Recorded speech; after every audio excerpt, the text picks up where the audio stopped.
Olá pessoal, boa noite. Hoje é segunda-feira, dia 21 de agosto. Toda segunda-feira a gente acaba fazendo meio que uma recapitulaçãozinha, né, a revista Veja, na quinta-feira de noite, publicou a capa do que seria a revista de sexta-feira, né? Eles fazem isso quando são coisas muito bombásticas, assim, porque eles ficam com medo de outro órgão de imprensa dar a notícia antes da revista sair. Já tinha acontecido isso há uns meses atrás, eu não me lembro exatamente qual foi o assunto que eles publicaram antes, porque as outras redes de TV, jornais e tal, estavam também com a mesma notícia. E aí eles publicaram, dizendo que uma entrevista com o advogado do Mauro Cid, ele, o advogado, teria dito que o Mauro Cid iria confessar que ele vendeu o relógio, que ele pegou o dinheiro, que ele deu o dinheiro para o Bolsonaro e que fez tudo isso a mando do Bolsonaro. E claro que isso dá um impacto, apesar de, sinceramente, para mim, não é nenhuma surpresa neste, eu diria até pequeno crime, porque o Bolsonaro fez tantos e o Mauro Cid está em tantos que não me causa surpresa. Mas, enfim, sempre é bom quando isso ficar claro, né? E ainda mais se ele confessar. Ele, um cara militar, super de confiança do Bolsonaro, que o próprio Bolsonaro dizia que tinha plena confiança nele, que dava tudo para ele fazer, etc. E tal. Se ele diz isso, tem, óbvio, um impacto muito grande. No mesmo dia, na mesma quinta-feira, então o cara deu entrevista na quarta, a revista preparou tudo, na quinta publicou a capa, na sexta ia sair a revista. Na mesma quinta-feira ele estava na Globo News. E aí os entrevistadores da Globo News perguntaram, poxa, a gente está vendo aqui na revista Veja e tal, o que só tem a dizer e tal. Ele falou, não é nada disso. A revista não entendeu o que eu falei e entendeu errado e publicou errado. A Veja, na sexta-feira, publicou o áudio. Os jornais estão fazendo isso. Eles estão, quando esses caras todos dão entrevista, eles estão com o cara sabedor, eles estão gravando a entrevista exatamente para depois não ter assim uma dúvida. Ah, mas não foi isso que eu disse, foi aquilo. Já teve outra coisa bombástica aí há uns meses atrás, que eu não estou me lembrando agora o que também o cara que deu a entrevista depois disse que não foi aquilo, e aí se usou exatamente a gravação para mostrar que foi exatamente aquilo o que o advogado do Mauro Cid disse. Aí, na Globo News, até perguntaram para ele, mas então o senhor mentiu, né? Então o senhor mentiu. E ele, não é isso, é porque eu sou o advogado, e eu como advogado posso ter 20, 30, 40 versões, porque é nos autos de forma oficial que eu vou me manifestar. Aqui eu estou dando uma entrevista, eu não tenho compromisso com a verdade, o cara disse isso. Eu, sinceramente, não sei por que a imprensa continua entrevistando o cara. Então tá, meu filho, vai lá, faz a defesa do teu cliente lá e vê se você consegue ter êxito na defesa, né? Na verdade, eu acho que o cara está usando a mídia para ficar lançando balão de ensaio e tal, não sei o que lá. Teve um papo de que parece que aconteceu mesmo, o advogado do Bolsonaro ligou para ele, isso é comum, e aí ele deu essa recuada. Aí já começaram a dizer, pô, será que o cara se sentiu ameaçado e tal, enfim. O cara me parece muito estrela e muito falastrão, vamos ver aqui. No final da semana, sábado eu acho, ele voltou atrás e voltou atrás de novo, né? Ele voltou atrás e voltou a dizer que sim, o Mauro Cid vai confessar e vai dizer que foi o Bolsonaro que mandou e vai dizer... Ah, outra coisa que ele falou assim, eu não sei bem se ele entregou o dinheiro para o Bolsonaro ou para a Michelle. Gente, são pessoas bem diferentes, né? Apesar que talvez nem tanto, né? Talvez não sejam tão diferentes assim. Mas o Mauro Cid, claro que para ele estar falando na imprensa, ele já havia conversado com o Mauro Cid. O Mauro Cid não saber se entregou, sabe que entregou para um dos dois, mas não sabe se foi para o Bolsonaro ou se foi para a Michelle. Eu acho que com esse tipo de argumento ele não vai se dar muito bem não na justiça. Enfim, o advogado é ele. Ele disse também, aí isso já foi domingo, eu acho, que ele é um advogado muito caro que está cobrando milhões do Mauro Cid. Eu queria saber como é que o Mauro Cid tem dinheiro para pagar milhões, né, para ele. Mas, enfim, eles que se danem. Então, assim, então vai para lá, vem para cá, vai para lá, vem para cá. Eu continuo achando que ele é um falastrão. Outro assunto, o Alexandre de Moraes foi, acho que no fim de semana, acho que foi sábado. O Alexandre de Moraes quebrou os sigilos bancário e fiscal do Bolsonaro e da Michelle Bolsonaro. A justiça vai ter acesso a toda a movimentação bancária, eu não sei qual é o período, mas pode dar samba, né? Pode dar samba. Falando em dar samba, vocês sabem que eu falei aqui que o Assef, o outro advogado, a gente tem muito advogado. Aliás, hoje eu vi um memezinho muito engraçado em relação ao Assef, né? Que é assim, é o Bolsonaro numa janelinha de prisão, gritando assim, quero falar com o meu advogado. Aí na outra janelinha você só ouve a voz assim, eu também tô preso. Muito bom. Mas assim, os 4 telefones do Assef, foram recolhidos, eu contei isso para vocês, num restaurante em São Paulo. Só que o Assef não deu as senhas, deu os telefones e não entregou as senhas e tal. E a Polícia Federal não se preocupa com isso. Ela já quebrou as senhas, ela já tem acesso à íntegra de todo o conteúdo dos 4 celulares, sendo que um deles, a imprensa continua afirmando que um deles era usado pelo Assef somente para se comunicar com Bolsonaro. Ou seja, esse telefone pode ter muita coisa muito interessante. Uma curiosidade, que aí não tem exatamente a ver com isso, mas que é uma curiosidade que está sendo divulgada, o Assef ele é CAC, imaginem você, um advogado, enfim, pode ser, né? Não tem nada, mexi aqui, balançou tudo. Mas ele é um CAC e ele tem 32 armas, sendo que destas 12 são fuzis. Vocês imaginam um advogado ter 12 fuzis? Para que ele quer 12 fuzis?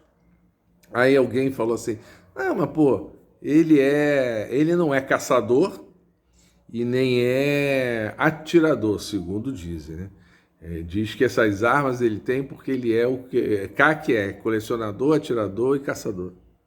Não sei a ordem, se é caçador primeiro ou por último, não interessa. Eu tenho pouquíssimo interesse nesse assunto, mas a gente tem que comentar. Então, o que dizem é que ele é colecionador. Gente, o cara colecionar uma arma antiga, uma garrucha, né? Será? Uma garrucha. Um revólver que foi do Duque de Caxias. Estou aqui inventando história. Uma peça de museu, isso é coisa de colecionador. Agora, o cara colecionar 12 fuzis, fuzil, sinceramente, a não ser que ele tivesse, né, um papel histórico, o fuzil que foi usado como é que é? Em Monte Castelo, pelos pracinhas brasileiros na Segunda Guerra Mundial e tal. Não é. São fuzis automáticos atuais. Essas armas não são de colecionador. Essas armas são para matar. Aliás, no fundo, todas as armas são para matar. Mas o que eu quero dizer é o seguinte, o cara hoje, em 2023, ter 12 fuzis automáticos, modernos e tal, não é por ser um colecionador. Ninguém me convence disso. Uma outra curiosidade que na perícia que a Polícia Federal fez de todas as joias que o casal Bolsonaro roubou ou tentou roubar, Porque sim, o que não está com eles tentaram, que foram aquelas, aliás, também li isso hoje num Twitter de alguém, lembrar que essa história das joias só veio à tona porque um funcionário público da Receita Federal que trabalha em Guarulhos brecou as joias ilegais que estavam entrando, foi pressionado diversas vezes, inclusive pelo Mauro Cid, e resistiu por conta da estabilidade do emprego que ele tem, porque se não tivesse a pressão seria maior, o cara podia ceder com medo de perder o emprego. Então isso é para a gente ver como são importantes os funcionários públicos e a estabilidade deles. Então, voltando na curiosidade, só aquele colar, aquele mais famoso, que foi das joias apreendidas, né? Aquele mais famoso colar, que seria para Michele, ele tem 3.141 diamantes, uns maiores e uns menores. E ele vale mais de 4 milhões. Isso foi a perícia da Polícia Federal que chegou, mostrou no Fantástico como é que eles fazem essa apuração, usam até uma máquina de tomografia, uma tomografia computadorizada para ver e tal, e aí botam em vários microscópios, aumentam aquilo, fotografam de tudo quanto é jeito para chegar a essas conclusões. Mudando de assunto, o STF tornou a Carla Zambelli ré por 9-2. Quando eu vi essa notícia, eu ia dizer assim, bom, foi 9-2, eu não preciso nem dizer quais foram os dois que votaram a favor dela, né? Mas aí eu vou ter que fazer uma referência, porque hoje saiu a motivação do Nunes Marques. O André Mendonça usou um tecnicismo, disse, não deveria ser o STF, deveria ser a Justiça de São Paulo que devia julgar. Saiu por uma questão tecnicista. O Nunes Marques foi desavergonhado. Ele disse que que foi legítima a atitude dela, porque era uma legítima defesa, visto que ela tinha sido ofendida pelo jornalista. Aquele cara é um jornalista, né? Aí vocês imaginem, então, um juiz, um ministro do STF, considera legítima defesa uma pessoa que é xingada e ela puxa uma arma, o segurança dela puxa uma arma, os dois correm atrás de um homem por várias ruas do centro de São Paulo. Na véspera da eleição, em que era proibido usar arma, estava proibido. Só as forças policiais, e nenhum dos dois se encaixa nisso, só as forças policiais poderiam usar arma naquele dia e no dia da eleição. E eles saem correndo atrás de um cara. O segurança chega a dar um tiro pro alto e o Nunes Marques diz que isso é legítima defesa. Você pode discordar, por exemplo, eu não vou nem me lembrar exatamente qual foi o assunto, mas já teve um voto aí do Zanin que eu não gostei muito e tal. Então assim, você pode discordar. O ministro votou assim, eu não concordo. Ou por uma questão técnica, se você entender, né, de questões jurídicas e tal. Ou por uma questão assim, eu não concordo porque eu acho que não devia ser assim. É um direito de todo mundo ter a sua opinião. Agora, então assim, você não concordar com o ministro do STF e tal, mas esse cara, o André Mendonça também, mas esse cara eu acho que é mais, ele é vergonhoso. Os votos dele, na maioria das vezes, são vergonhosos.